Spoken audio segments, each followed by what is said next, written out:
Olá, pessoal. Eu espero encontrar vocês bem.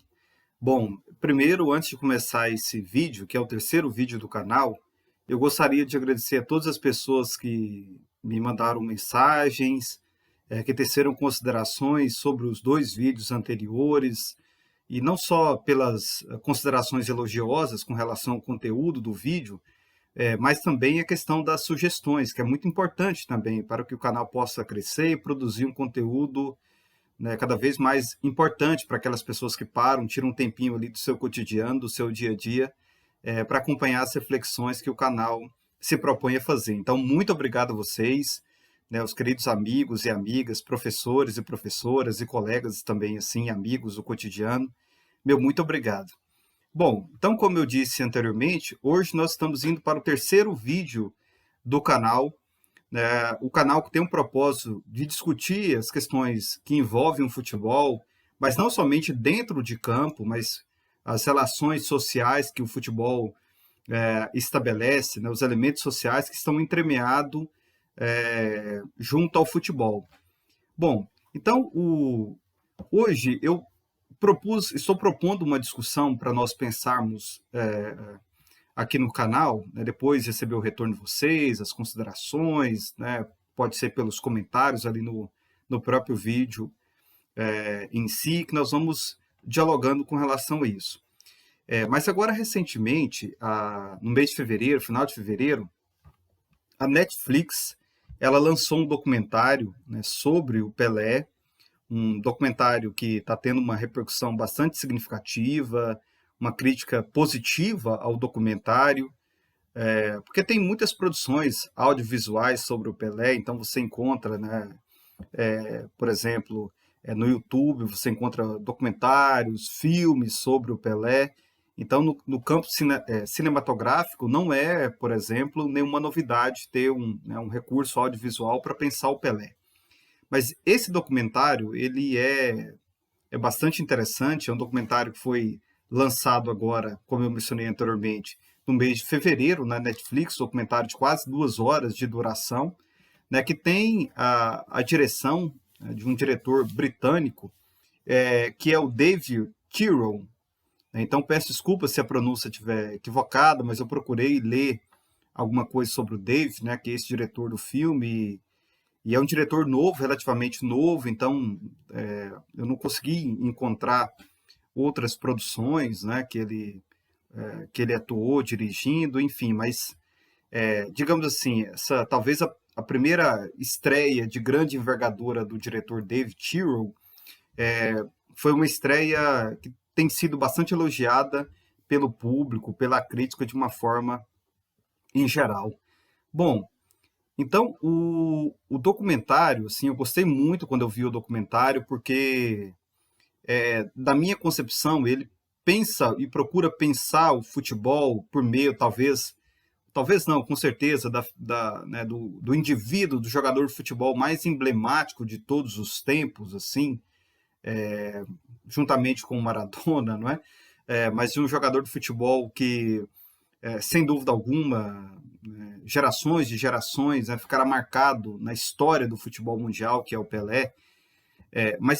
O documentário procura pensar o Pelé não só enquanto jogador de futebol, apresentando ali as conquistas, as vitórias, né, os grandes jogos, as grandes jogadas memoráveis do Pelé, algumas decepções futebolísticas que ele acabou presenciando também, isso muito mais com ênfase na seleção nacional do que propriamente no Santos, né, que foi o clube que o Pelé praticamente jogou a vida toda, só no final da carreira que ele foi para o Cosmos, nos Estados Unidos.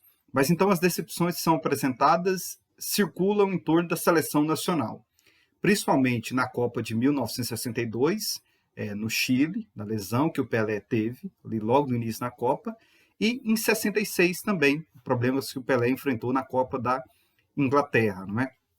Bom, então o documentário ele procura pensar o jogador de futebol, toda a trajetória do jogador de futebol, né, até ali o início da carreira, até o final da carreira do Pelé nos Estados Unidos, e apresenta essas grandes conquistas, as grandes vitórias, né, os títulos conquistados com a seleção nacional, 58, 62, e possivelmente foi a grande Copa do Pelé, a Copa de 1970, né, aquela seleção memorável de 70, embora a seleção de 58 também tenha sido magnífica, muito boa, não é? E a de 62 o Pelé foi campeão também, mas ele teve uma lesão, então ele não foi o protagonista daquela seleção.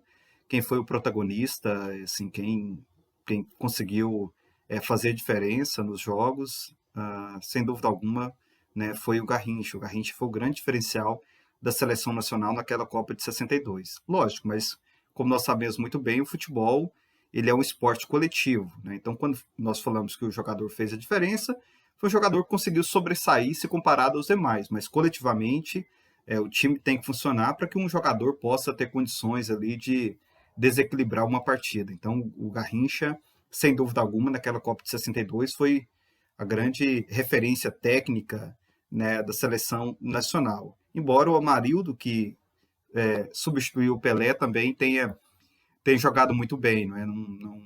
Lógico, não se compara com o Pelé, mas conseguiu suprir muito bem a ausência do Pelé. Bom, e o documentário, então ele traz muitas entrevistas interessantes, né, com contemporâneos do Pelé, com aquele time magnífico do Santos, ali do final da década de 50 e por quase toda a década de 60. Então traz muitos daqueles jogadores que o Pelé jogou no Santos, que se notabilizaram junto dele também, né, com destaque ali para o Pepe, né, o Pepe, entre outros jogadores. Traz também, né, companheiros do Pelé na seleção nacional, como o Jairzinho, o próprio Amarildo, o Zagallo, que foi no primeiro momento jogador junto com o Pelé na Copa de 58 e 62, e foi o treinador na Copa de 70, né, substituindo ali o João Saldanha.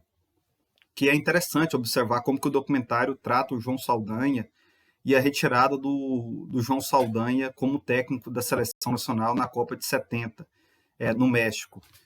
Porque vésperas antes da Copa, quem que era o treinador era o João Saldanha, o famoso João Sem Medo. E a forma que o documentário apresenta a narrativa é como se a retirada do João Saldanha estivesse muito relacionada a uma intriga pessoal que ele tinha com o Pelé, ou uma divergência. Né? O documentário vai mencionar muito isso, apresentar muito essa narrativa de um certo descontentamento do João Saldanha para com o Pelé.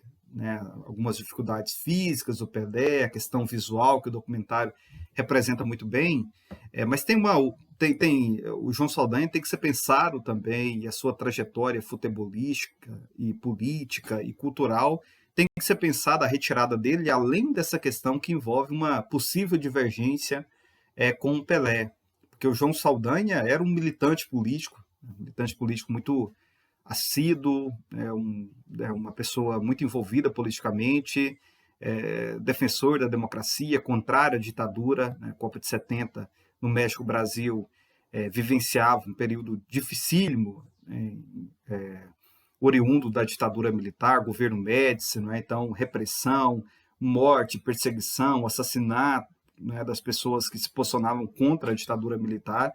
E o João Saldanha tinha um posicionamento muito enfático com relação a isso, em defesa da democracia, um posicionamento contrário à ditadura. Então é evidente que não é somente o fator da divergência política, aliás, a divergência individual, uma crítica futebolística ao Pelé, mas é também, né, pelo posicionamento político do João Saldanha, o João sem medo. Então isso tem que ser observado também ao longo do documentário. Então ele vai mesclar muitas entrevistas, né, de ex-jogadores de futebol que foram contemporâneos do Pelé. Então, um documentário muito sensível em muitos momentos também. Depoimentos de jornalistas, né? Eu posso destacar aqui como o Juca Kfouri e também o José Trajano, que aparece no documentário, trazendo as suas considerações, suas impressões sobre o Pelé. Então, ele é um documentário que traz várias facetas. Então, que analisa a questão futebolística, que analisa a questão política, as grandes vitórias, né, as decepções do indivíduo, do ser social, do jogador de futebol, Pelé, e ele é um documentário muito sensível também. Então ele traz, né, ele suscita essa sensibilidade de quem está acompanhando. E é importante pensar isso porque no Brasil, infelizmente, lógico que isso não é uma leitura majoritária, mas você tem muitas pessoas, é comum você acompanhar alguns indivíduos, seja da sociedade civil, sejam jornalistas, né, especializados na temática, que procuram distanciar o futebol do elemento político. É como se fossem duas questões que não estabelecessem uma relação. E muito pelo contrário, o futebol, né, ele é um valor cultural e ele é um valor social também. Então, isso significa que é, as questões do cotidiano, política, econômica, cultural, se inserem no futebol. O futebol consegue capitanear todos esses elementos, né, para a prática esportiva. Então, isso significa que não tem como pensar o futebol como um elemento à parte, assim como praticamente quase todos os esportes, eles estão, né, entrelaçados à sociedade. Então, o documentário, na minha concepção, ele consegue abordar isso de maneira muito pertinente quando ele vai procurar pensar a relação que o principal jogador de futebol brasileiro, provavelmente, provavelmente não, isso, indubitavelmente, um dos maiores do mundo, para muitos, o maior jogador de todos os tempos, que é o Pelé, qual foi o comportamento, a relação que o Pelé estabeleceu com a ditadura militar, principalmente na Copa de 70. Né? Foi quando o governo Médici procurou se valer do futebol com toda aquela ideologia nacionalista, patriótica, para tentar capitanear politicamente ou para tentar amenizar um descontentamento social, uma revolta cada vez maior da sociedade brasileira, diante de toda a violência, diante de todas as barbaridades, né,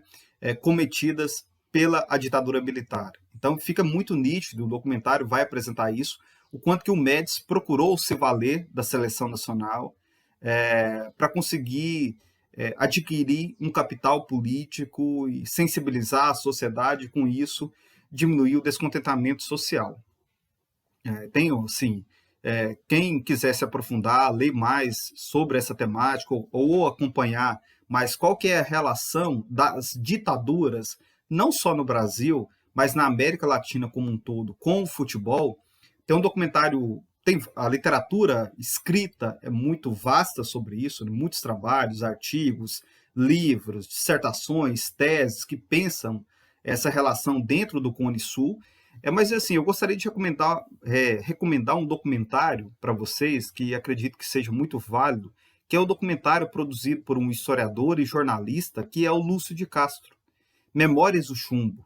Vale muito a pena esse documentário, sim, para quem quiser entender mais como que os regimes ditatoriais procuraram se valer do futebol, fizeram do futebol um instrumento de política, ou um instrumento para se fazer política. E a Copa de 70 está muito evidenciada isso, né? Seja na questão nacional, patriótica, com música, enfim, né? O Brasil ame ou deixe, para frente Brasil, salve a seleção. Então o documentário do Lúcio de Castro é muito interessante para pensar isso, né? Se nós pensarmos, por exemplo, a primeira Copa do Mundo que a seleção argentina conseguiu vencer em 1978, jogando na Argentina, ela é uma Copa também, né, que ela acontece num período da ditadura militar, né, da ditadura militar, enquanto os argentinos, jogadores, estavam ganhando e conquistando a Copa de 1978, milhares de argentinos estavam passando pelo processo de violência, opressão, tortura e morte dentro da ditadura. Então o documentário ele aborda isso e aborda essa relação que o Pelé estabeleceu com a ditadura. Eu acho que esse é o ponto. Lógico, não significa que seja o ponto principal do documentário, porque aparece como uma questão, não digo menor, mas não toma todo o enredo do documentário em si, mas é algo que para é algo para ser observado atentamente. E pensar as contradições de um grande ídolo do futebol nacional, um grande ídolo do esporte, alguém que, indubitavelmente, teve uma contribuição muito grande, né, para fazer com que o Brasil tivesse um reconhecimento internacional na questão esportiva, mas também apresenta essa relação estreita do indivíduo Pelé, do jogador de futebol Pelé, que foi utilizado pela ditadura militar, mas não se importou, né? Aparentemente, ele até vai colocar isso no documentário, o documentário procura indagá-lo sobre isso, qual foi a relação que ele teve com a ditadura, né? E ele vai apresentar ali a sua, né, sua leitura, e percebe-se que naquele momento, na década de 70 do século passado, o Pelé parece não se importava muito, né? Pelo contrário, em ser um instrumento político, né, como um jogador de futebol, ser um instrumento político da ditadura militar. Então isso tem que ser observado, mas um ponto que eu gostaria de mencionar, e assim, para pensar, é a própria formação do indivíduo Pelé para conseguir lidar com toda aquela conjuntura. Quais eram as condições do Pelé, né, para ter um posicionamento crítico diante da ditadura militar? O que foi lhe ofertado, lhe oferecido para ter toda essa leitura crítica? Bom, isso não é relativizar a atuação dele, né? Isso não é dizer, olha, mas veja bem, ele era, então, isso significa que ele era inocente, ele foi um instrumento somente utilizado, ele não tinha condições de ter um posicionamento crítico. Não é necessariamente isso, porque ao mesmo tempo que ele foi utilizado como instrumento da ditadura, o Pelé também se valeu dessa notoriedade futebolística, dessa aceitação política pelos militares, né? Na década de 70, antes disso, o Pelé já era muito mais do que um jogador de futebol, já era alguém que conseguia ter, né, um retorno financeiro muito grande, em detrimento do campo e bola, mas além do campo em bola, com comerciais. Então o Pelé foi muito beneficiado também por isso. Mas a questão que eu quero pontuar é a formação política, cultural, educacional do jogador de futebol Pelé para conseguir ter um posicionamento crítico diante de um regime ditatorial. Porque isso, na minha concepção, estabelece uma relação muito estreita com a própria formação dos jogadores de futebol na contemporaneidade. Então, se nós procurarmos fazer um esforço de reflexão e tentar entender qual que é o posicionamento político dos jogadores brasileiros na atualidade, nós vamos ter uma dificuldade grande de encontrar jogadores de futebol que têm um posicionamento incisivo em defesa de pautas fundamentais para a sociedade, como igualdade, né, como respeito às diferenças, né, como igualdade de direitos, igualdade de oportunidades, né, em defesa da democracia, em defesa dos direitos da classe trabalhadora, né, em defesa dos direitos humanos. Isso não significa que não tenha. Tem, evidentemente, né? Mas é muito raro você acompanhar um jogador de futebol se posicionar sobre esses temas, que dizem respeito sobre a sociedade. Então, igualdade de direitos, políticas públicas, assegurar direitos, são valores fundamentais, dignidade para as pessoas. E não muito raro quando você vê o jogador de futebol se posicionar com posicionamentos conservadores, né? Posicionamentos reacionários, posicionamentos em defesa dessa política neoliberal, dessa política em curso na sociedade brasileira, que retira direitos, que empobrece a população brasileira. Então é mais comum ver esse tipo de posicionamento do que um posicionamento crítico, um posicionamento em defesa da classe trabalhadora, por exemplo, né? Como eu disse anteriormente, não significa que não tenha jogadores críticos e que defendem e que se posicionem em defesa dos menos favorecidos. Evidentemente tem. O que eu estou querendo dizer é que É raro você acompanhar no futebol brasileiro entrevistas de jogadores de futebol que toquem nessas questões sociais. E como o documentário apresenta, e como eu procurei discutir aqui desde o primeiro momento, é entrelaçado à sociedade. Não são dois elementos que se distanciam, pelo contrário, eles são próximos o tempo todo, né? Então, falar, mas é porque ele está focado somente no jogo em si, no campo em bola. Mas o campo em bola, ele estabelece uma relação muito estreita com a sociedade. Historicamente, o Brasil sempre teve, embora de forma muito minoritária, mas jogadores muito atuantes. Nós falamos aqui do João Saldanha, que não foi necessariamente jogador de futebol, mas alguém envolvido diretamente com o futebol, mas nós poderíamos citar tantos outros. Sócrates, Vladimir, Casagrande, eu estou falando da democracia corintiana, né? Afonsinho, no primeiro momento. Mais recentemente, nós poderíamos citar o próprio Juninho Pernambucano, né? O Igor Julião, do Fluminense.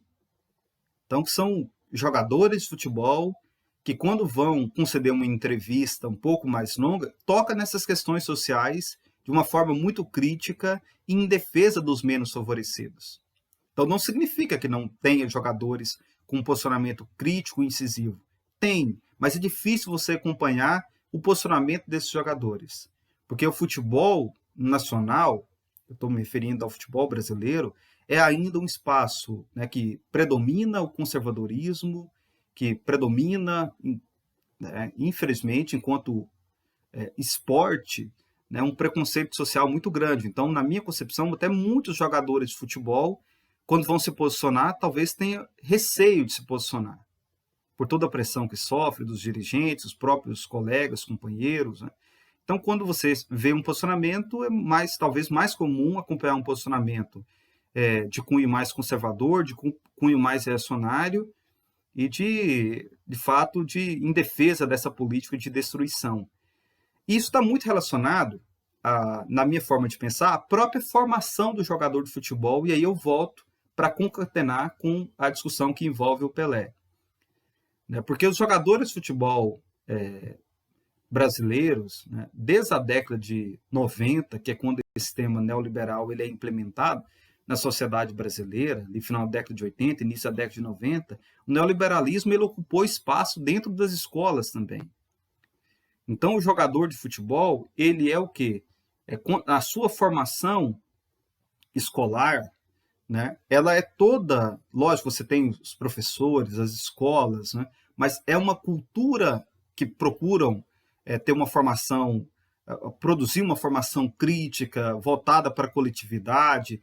Todos esses elementos estão presentes dentro das escolas, mas o que predomina é uma cultura neoliberal muito forte no sistema educacional brasileiro, que é muito caracterizado por essa ideia, né, do individualismo, da questão da competitividade entre os atores e atrizes sociais, e a perspectiva do coletivo, que a coletividade, que o Estado é importante na vida das pessoas, ela aparece, mas aparece de maneira muito minoritária. Então, você tem sempre uma ideia do empreendedorismo, do individualismo, da meritocracia. Então, isso aparece muito, e os jogadores de futebol são inseridos nessa conjuntura. Né? Então, não muito pelo contrário, não é raro você encontrar jogadores de futebol, quando se posicionam nessa leitura, né, mais conservadora e mais em defesa dos privilégios da elite dominante, que vem lá das camadas subalternas da sociedade, que viram no futebol uma possibilidade de transformação social, que sofreram muito, tiveram que sair de casa muito cedo, né, morando sozinho, alojamento de clube, tendo muita dificuldade financeira e vendo no futebol uma possibilidade de transformação da sua vida e da sua família.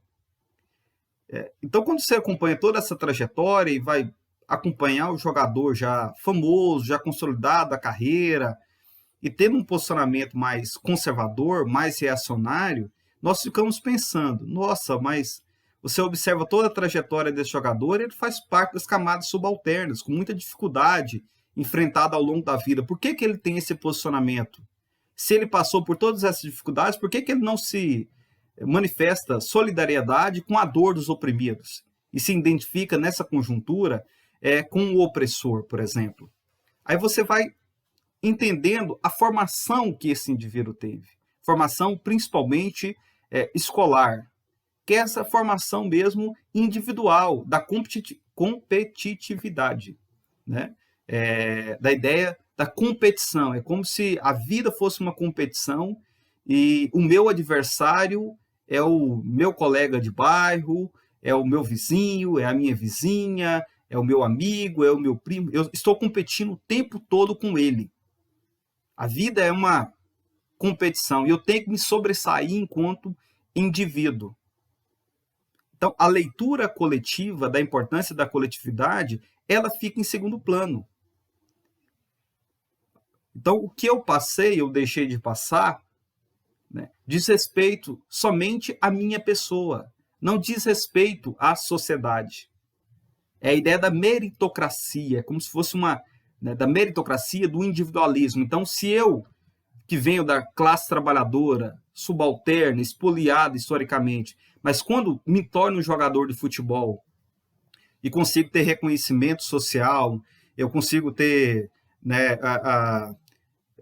recursos econômicos, né, suficientes para ter uma vida mais confortável, não somente para o indivíduo em si, mas para toda a família, a ideia do individualismo e da meritocracia ela está muito associada. Então, se o meu colega de infância, de bairro, né, se o meu vizinho ou vizinha passa a penúria social, é porque ele não teve mérito. É porque ele não se esforçou o suficiente como eu me esforcei. Porque se ele tivesse esforçado suficientemente, ou se ele tivesse um talento com que eu nasci, fui aprimorando esse talento ao longo, né, dos anos, ele também teria conquistado. Então, o problema não é um problema social. O problema não é um problema de falta de políticas públicas ou presença do Estado. O problema acaba se tornando, né, uma questão individual. Então, isso é muito importante se observar, porque essa é uma formação que, apesar de todos os esforços da comunidade escolar, de professores e professoras, para construir uma sociedade humana, uma sociedade que possa garantir dignidade a todas as pessoas, de pensar no coletivo, você tem permeando a educação brasileira essa ideologia neoliberal, da ideia da competição, da meritocracia, que a miséria e a pobreza diz respeito somente a um indivíduo, não é um problema social. E não cabe ao Estado resolver esse problema. O que cabe é o esforço, ou mesmo a fé das pessoas. Falta de fé do indivíduo por ele estar nessa condição. Então, essa é uma leitura muito forte na sociedade. Isso está muito presente no processo educacional brasileiro, infelizmente. Tem várias literatura que vai trabalhar, discutir um pouco sobre isso, da introdução e da inserção das ideias neoliberais na educação brasileira, desde ali da década de 90, né, para ser observado, acompanhado, enfim, uma vasta produção, como mencionei, para pensar todos esses elementos, todas essas questões, né? Então tem isso, e isso reflete no jogador de futebol. Então, quando você vê um posicionamento em defesa, né, da elite dominante, e não em defesa da classe trabalhadora, dos indivíduos subalternos, que a maioria dos jogadores, no primeiro momento, pertenceram a esse segundo conjunto social, não aparece nas falas deles. E aí eu volto ao Pelé para nós encerrarmos aqui o vídeo, que já está um pouquinho longo, mas é isso, é um assunto que demandaria um pouquinho mais de uma reflexão um pouquinho mais histórica, mais alongada um pouco, assim, vamos dizer dessa forma. Eu fico pensando também no indivíduo Pelé. Como eu falei, não trata de relativizar. O Pelé se beneficiou, contribuiu com a ditadura, com a sua imagem, não tendo um posicionamento crítico. Não é? Mas ele não fez nenhuma fala em defesa da ditadura. Mas quando você não se posiciona diante do opressor, já é um posicionamento. já é uma tomada de posição, né? Mas eu fico pensando nisso também. É só um ponto, não é uma... Não quero que isso seja entendido como uma tese definitiva, mas depois que eu vi o documentário, eu fiquei pensando nisso. Até que condições o indivíduo, o sujeito, o ser social Pelé, né, tinha condições de ter um posicionamento crítico, incisivo e efetivo diante da ditadura militar. Esse vale uma discussão nossa, vale uma reflexão, não é? Se ele tinha e não se posicionou, nós temos um problema muito grave com relação a isso. Se ele não tinha e entendeu e preferiu se beneficiar, como ele foi beneficiado pela ditadura, também é um problema. Enfim, eu gostaria de trazer essas questões aqui para nós pensarmos, então aguardo o retorno de vocês, as considerações, espero que tenham gostado do vídeo. Hoje o vídeo ficou um pouquinho mais longo, mas vale a pena. Quem não viu o documentário, está na Netflix, é um documentário, como eu falei, lançado agora no final do mês de fevereiro, vale muito a pena porque não envolve somente, envolve futebol, mas não é somente o campo em bola, envolve todas as relações sociais, políticas que o Brasil vivenciou ali desde a década de 50, né, com a derrota da seleção nacional para os uruguaios na Copa do Brasil de 1950, até esse recorte temporal de 20 anos, até 1970. Então, o documentário, na minha concepção, ele reforça algo que é fundamental para nós enquanto sociedade, que é não desassociar o futebol da sociedade. Pelo contrário, o futebol ele é um elemento pertencente à conjuntura social e o documentário, ele, na minha concepção, ele consegue evidenciar isso, né, de forma bastante pertinente ao trazer o grande, o magnífico jogador de futebol, Pelé, com as suas conquistas, com as suas grandes vitórias, decepções, derrotas, dores, lesões, tudo isso aparece no documentário, mas também o indivíduo, o ser social Edson Arantes do Nascimento também está presente no documentário. Tanto ontem, década de 70, quanto hoje, que é quando o Pelé vai trazer algumas leituras, né, vai fazer um posicionamento diante da relação estreita que ele estabeleceu com a ditadura militar, principalmente no governo Médici, ali na década de 70 do século passado. Pessoal, então é isso. Peço desculpas por ter me alongado um pouquinho aqui no vídeo, mas acredito que esse vídeo, por tratar desses elementos que eu procurei apresentar, merecia de nossa parte um cuidado mais especial. Espero que vocês possam gostar do vídeo. Espero o retorno de vocês também nos comentários, nas sugestões, considerações. Tudo isso é muito válido para nós fazermos desse espaço um espaço nosso de debate, de reflexão também. Então, um abraço, muito obrigado e até o próximo vídeo.